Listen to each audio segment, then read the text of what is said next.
did Trey Lance have a mentor within the preseason? Did you see anyone, whether it was a coach, a player, someone who was constantly in his ear talking to him? That's a really good question because 10 years ago, it was so obvious that for Kaepernick, it was Harbaugh. They would spend a lot of one-on-one time together in camp, a lot. Harbaugh was a former quarterback coach, a former quarterback. So he wasn't going to leave it up to Jeep Christ. There was a lot of just those two times. And I thought it was kind of awkward considering he was a backup for a lot of those times. And Alex Smith was still a starter. But Harbaugh wanted to, he didn't want to delegate the development of Kaepernick. I never really saw one-on-one time with Lance and Kyle ever. Well, there was maybe one day when they were installing the zone read, and Kyle did it with them, where Kyle was the rusher. But in terms of like throwing and stuff, I mean, Kyle's a wide receiver, so what would he really do? That's fair. Right. It was Rich Scangarello, the quarterback coach. They were together all the time, and Scangarello was talking to him all the time, as he freaking should be. I mean, if he gets this right with Trey Lance, Rich Scangarello will be a hot commodity in the NFL. Yes, and if he fails, there's going to be like 50 people lining up to take his job. So a lot of potential rewards, a lot of potential pitfalls here for Rich Scangarello. He's the man. Yeah, considerable pressure building. Yeah, for sure. Yeah.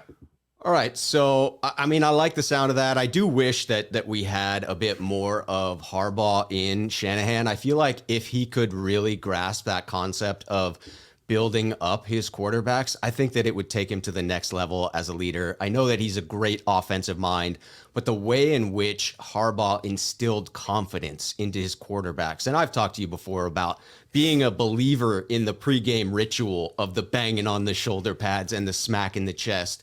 I honestly think that Jimmy would benefit greatly from that. And I think Trey as a young guy too, I think that there was something to that. There was a camaraderie to it. There was a certain, a certain element to it that is missing. I think it was authentic for Harbaugh too, because he played. Right. He played quarterback in the NFL. He was a first-round pick. He won playoff games. And when he was coaching in the NFL, I feel like the players grew up watching him. Everyone remembered Jim Harbaugh. Maybe not anymore. At Captain Comeback, everyone remembered him. So it'd be like kind of the equivalent of, like, I don't know, like Phillip Rivers being a head coach, so or someone maybe not that good, but everyone remembers him. Everyone respects him. And if he says something, he tries to pump you up, it means a lot. It's freaking Phillip Rivers. It's freaking Jim Harbaugh. So, I mean, Kyle has gravitas in other ways, but not in that particular way. That's fair. So, so you wonder whether it would come across as genuine. You never played the position. You're a wide receiver.